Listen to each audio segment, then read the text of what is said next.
आज हम लोग रेलवे ग्रुप डी एग्जाम के प्रीवियस ईयर के इम्पोर्टेंट जीके जीएस के महत्वपूर्ण प्रश्नों को देखेंगे। ये सभी प्रश्न रेलवे ग्रुप डी एग्जाम में पूछे गए प्रश्न हैं, इसलिए बेहद ही महत्वपूर्ण सारे प्रश्न हैं। वीडियो को शुरू से लेकर आखिरी तक जरूर देखिएगा, क्योंकि ये सारे प्रश्न ऐसे हैं जो बार बार रेलवे ग्रुप डी के एग्जाम में आपके पूछे गए हैं। तो अच्छे से सभी प्रश्नों को याद कर लीजिएगा और वीडियो पसंद आपको आए तो एक लाइक ज़रूर कीजिएगा। चलिए आइए एक एक करके शुरू करते हैं। रेलवे ट्रैक की चौड़ाई क्या होती है? सही जवाब इसका क्या है? तो रेलवे ट्रैक होती है, इसकी चौड़ाई क्या होती है? तो करेक्ट आंसर होगा ऑप्शन सी, 1.43 मीटर होती है रेलवे ट्रैक की चौड़ाई। यानी करेक्ट आंसर क्या होगा? तो ऑप्शन सी होगा। रेलवे इंजनों की मुख्य शक्ति का स्रोत क्या है? आपके ऑप्शंस हैं बिजली, डीजल, भाप, पेट्रोल। सही जवाब क्या है? तो रेलवे इंजनों की मुख्य शक्ति का जो स्रोत है वह आपका डीजल है। यानी राइट आंसर आपका ऑप्शन बी होगा।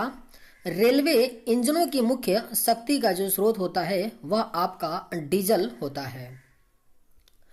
रेलवे स्टेशन पर सिग्नल का क्या कार्य है? यात्री सेवाएं हैं, ट्रेन की गति को नियंत्रित करना, या सामान की लोडिंग, या ट्रैक का निरीक्षण। सही जवाब क्या है? तो रेलवे स्टेशन पर सिग्नल का जो कार्य होता है वह ट्रेन की गति को नियंत्रित करना होता है। यानी सही जवाब ऑप्शन बी होगा। रेलवे स्टेशन पर सिग्नल का कार्य जो होता है वह ट्रेन की गति को नियंत्रित करना होता है। भाप इंजन का आविष्कार किसने किया था? सही जवाब क्या होगा? तो भाप इंजन का जो आविष्कार है यह जेम्स वाट ने किया था। भाप इंजन का आविष्कार, यानी राइट आंसर आपका ऑप्शन ए होगा। भाप इंजन का आविष्कार जेम्स वाट ने किया। रेलवे का सिग्नल प्रणाली किसके द्वारा संचालित होती है? आपके ऑप्शंस हैं मानव, यांत्रिक उपकरण, इलेक्ट्रॉनिक उपकरण, या उपरोक्त सभी। राइट आंसर क्या होगा? तो रेलवे का जो सिग्नल प्रणाली है यह संचालित होता है उपरोक्त सभी के द्वारा। यानी मानव के द्वारा भी, यांत्रिक उपकरण के द्वारा भी, और इलेक्ट्रॉनिक उपकरण, इन तीनों के द्वारा रेलवे जो सिग्नल होता है वह संचालित होता है। यानी करेक्ट आंसर आपका ऑप्शन डी होगा। गाड़ी के डिब्बों को जोड़ने वाला उपकरण क्या कहलाता है? अगर आप लोगों को ये वीडियो पसंद आए तो एक लाइक ज़रूर कीजिएगा, और अगर आप इस चैनल पे नए होंगे तो सब्सक्राइब भी कर लीजिएगा। गाड़ी के डिब्बों को जोड़ने वाला जो उपकरण है क्या कहलाता है? तो सही जवाब है ऑप्शन डी, हुक। गाड़ी के जो दो डिब्बे होते हैं उनको जोड़ने वाला जो होता है वह आपका हुक होता है। हुक के द्वारा दो डिब्बे एक दूसरे से जुड़े होते हैं। यानी राइट आंसर ऑप्शन डी होगा। भारत में पहली रेल यात्रा कब हुई थी? करेक्ट आंसर क्या होगा? तो भारत में जो पहली रेल यात्रा चली थी वह 1853 में चली थी। 16 अप्रैल 1853 में चली थी आपका भारत में पहली रेल यात्रा। और कहाँ से कहाँ तक चली थी? तो आप लोग मुझे ये कमेंट करके बताइएगा कि जो भारत में पहली रेल यात्रा 1853 में चली थी वह कहाँ से कहाँ तक चली थी। आप लोग इसका कमेंट मुझे करके कमेंट बॉक्स में ज़रूर बताइएगा। रेलवे स्टेशन पर सूचना प्रणाली का क्या उद्देश्य है? ट्रेन की समय की जानकारी देना, यात्रियों को सुविधाएं देना, सामान की लोडिंग करना, या सुरक्षात्मक उपाय करना। सही इसका राइट आंसर क्या है? तो रेलवे स्टेशन पर सूचना प्रणाली का जो उद्देश्य होता है वह ट्रेन के समय की जानकारी देना होता है। यानी राइट आंसर आपका ऑप्शन ए होगा। रेलवे स्टेशन पर सूचना प्रणाली का उद्देश्य ट्रेन की समय की जानकारी देना होता है। भारतीय रेलवे की सबसे लंबी रेलवे लाइन कौन सी है? करेक्ट आंसर क्या है? तो भारतीय रेलवे की जो सबसे लंबी रेलवे लाइन है वह आपका कन्याकुमारी से नई दिल्ली है। यानी राइट आंसर इसका क्या है, ऑप्शन बी होगा। भारतीय रेलवे की जो सबसे लंबी रेलवे लाइन है वह कन्याकुमारी से नई दिल्ली है। भारतीय रेलवे में प्रयोग होने वाला मुख्य ट्रैक क्या है? करेक्ट आंसर क्या है? तो भारतीय रेलवे में जो प्रयोग होने वाला मुख्य ट्रैक है वह आपका मानक ट्रैक है। बेसिकली जो ट्रैक रेलवे ट्रैक होता है वह 4 प्रकार का होता है। कितने प्रकार का होता है? 4 प्रकार का होता है। तो जो भारतीय रेलवे में मुख्य रूप से प्रयोग होता है वह मानक ट्रैक होता है। यानी राइट आंसर आपका एक ऑप्शन ए होगा। इसको स्टैंडर्ड क्या बोलते हैं? स्टैंडर्ड गेज बोलते हैं। ठीक है, तो एक स्टैंडर्ड जो ट्रैक होता है उसको मानक ट्रैक बोलते हैं। भारतीय रेलवे में प्रयोग होने वाला जो मुख्य ट्रैक है वह आपका मानक ट्रैक है। यानी इसका करेक्ट आंसर क्या होगा? तो ऑप्शन ए हो जाएगा। रेलवे की प्रमुख सुरक्षा एजेंसी का नाम क्या है? राइट आंसर क्या है? तो रेलवे की जो प्रमुख सुरक्षा एजेंसी है उसका नाम जो है आपका आरपीएफ है। यानी राइट आंसर क्या है? ऑप्शन ए हो जाएगा। रेलवे की प्रमुख सुरक्षा एजेंसी का नाम क्या है? तो आरपीएफ है। रेलवे प्लेटफॉर्म की ऊंचाई कितनी होती है? सही इसका जवाब क्या होगा? तो रेलवे प्लेटफॉर्म की जो ऊंचाई होती है वह 0.9 मीटर होती है। महत्वपूर्ण प्रश्न है, याद रखिएगा। रेलवे प्लेटफॉर्म की जो ऊंचाई होती है वह 0.9 मीटर होती है। कौन सा बफर रेलवे ट्रैक पर लगाया जाता है? सही जवाब क्या होगा? तो कौन सा बफर है जो रेलवे ट्रैक पर लगाया जाता है? तो आपका सही जवाब होगा सुरक्षा बफर। रेलवे ट्रैक पर सुरक्षा बफर लगाया जाता है। भारतीय रेलवे का मुख्यालय कहाँ है? करेक्ट आंसर क्या है इसका? तो भारतीय रेलवे का जो मुख्यालय है यह आपका नई दिल्ली में पड़ता है। भारतीय रेलवे का मुख्यालय, यानी राइट आंसर आपका ऑप्शन ए होगा।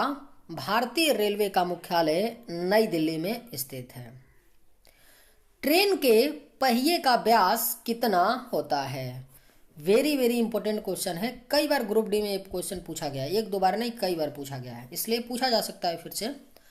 ट्रेन के पहिए का जो व्यास होता है, व्यास यानी डायमीटर, वह कितना होता है? तो 0.9 मीटर होता है।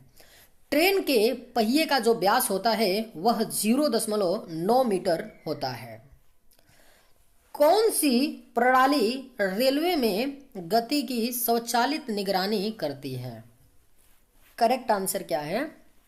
तो कौन सी प्रणाली है जो रेलवे में गति की स्वचालित निगरानी करती है? तो एटीसी सही जवाब होगा। एटीसी एक प्रणाली है जो रेलवे में गति की स्वचालित निगरानी करती है। महत्वपूर्ण प्रश्न है, यानी सही जवाब होगा ऑप्शन बी हो जाएगा। एटीसी रेलवे में गति की स्वचालित निगरानी करती है। भारतीय रेलवे में इलेक्ट्रॉनिक इंजन का आविष्कार किसने किया? राइट आंसर क्या है? तो भारतीय रेलवे में इलेक्ट्रॉनिक इंजन का जो आविष्कार है यह वोल्टा ने किया था। भारतीय रेलवे में इलेक्ट्रॉनिक इंजन का आविष्कार। ट्रेन की गति को नियंत्रित करने वाली प्रणाली क्या कहलाती है? अगर आप लोगों को ये वीडियो पसंद आए तो एक लाइक ज़रूर कीजिएगा, और अगर आप इस चैनल पर नए होंगे तो सब्सक्राइब भी ज़रूर कीजिएगा। ट्रेन की गति को नियंत्रित करने वाली जो प्रणाली है वह क्या कहलाती है? तो सही इसका आंसर होगा ब्रेक प्रणाली। यानी करेक्ट आंसर ऑप्शन ए है। ट्रेन की गति को नियंत्रित करने वाली जो प्रणाली है वह ब्रेक प्रणाली कहलाती है। किस रेल ट्रैक का उपयोग उच्च गति वाली ट्रेनों के लिए किया जाता है? राइट आंसर क्या होगा? तो किस रेल ट्रैक का उपयोग उच्च गति वाली ट्रेनों के लिए किया जाता है? तो सही जवाब होगा उच्च गति ट्रैक। उच्च गति ट्रैक का प्रयोग उच्च गति वाली ट्रेनों के लिए किया जाता है। रेलवे सुरक्षा का मुख्य उद्देश्य क्या है? यात्री सुविधाएं, दुर्घटनाओं को रोकना, समय की पाबंदी या सामान की सुरक्षा। सही इसका आंसर क्या है? तो रेलवे सुरक्षा का जो मुख्य उद्देश्य है वह आपका है दुर्घटनाओं को रोकना, यानी राइट आंसर ऑप्शन बी होगा। रेलवे सुरक्षा का मुख्य उद्देश्य दुर्घटनाओं को रोकना है। रेलवे ट्रैक की संरचना में प्रमुख रूप से कौन सा पदार्थ उपयोग होता है? राइट आंसर क्या है? तो रेलवे ट्रैक की जो संरचना में प्रमुख रूप से उपयोग होने वाला जो पदार्थ है वह आपका स्टील है, यानी करेक्ट आंसर ऑप्शन सी होगा। रेलवे ट्रैक की संरचना में प्रमुख रूप से स्टील का उपयोग होता है। इंजन का धुआं निकलने वाली प्रणाली को क्या कहते हैं? करेक्ट आंसर क्या है? तो इंजन का धुआं निकलने वाली जो प्रणाली है उसको एग्जॉस्ट प्रणाली कहते हैं, यानी सही जवाब होगा ऑप्शन ए होगा। इंजन का धुआं निकलने वाली प्रणाली को एग्जॉस्ट सिस्टम कहते हैं। रेलवे स्टेशन पर यात्रियों को सूचनाएं देने के लिए क्या उपयोग किया जाता है? Digital display, manual board, loud speaker या उपरोक्त सभी। सही जवाब क्या है? तो रेलवे स्टेशन पर यात्रियों को सूचनाएं देने के लिए इन तीनों का प्रयोग किया जाता है, यानी उपरोक्त सभी। डिजिटल डिस्प्ले का भी प्रयोग किया जाता है, मैनुअल बोर्ड का भी किया जाता है और लाउड स्पीकर, इन तीनों का प्रयोग रेलवे स्टेशन पर यात्रियों को सूचनाएं देने के लिए किया जाता है। सिग्नल की लाल बत्ती का क्या अर्थ होता है? करेक्ट आंसर क्या है? तो सिग्नल की लाल बत्ती का जो अर्थ होता है वह रुकना होता है, यानी राइट आंसर ऑप्शन बी होगा। सिग्नल की लाल बत्ती का अर्थ रुकना होता है। भारतीय रेलवे का उद्देश्य क्या है?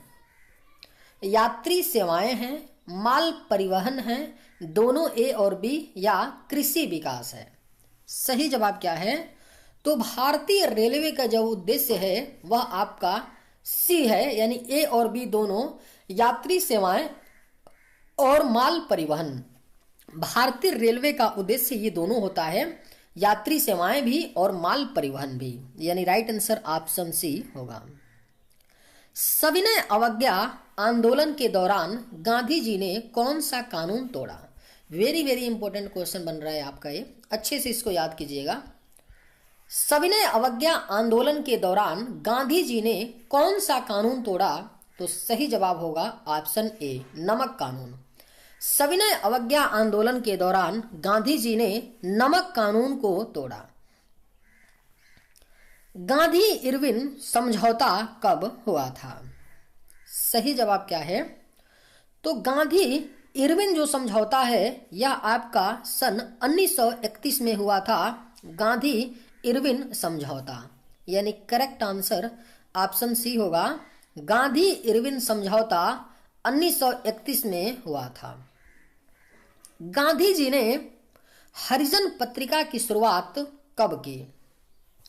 सही जवाब क्या है? तो गांधी जी ने हरिजन पत्रिका की जो शुरुआत है यह 1933 में की थी। गांधी जी ने हरिजन पत्रिका की शुरुआत। गांधी जी ने किस आंदोलन को भूल माना?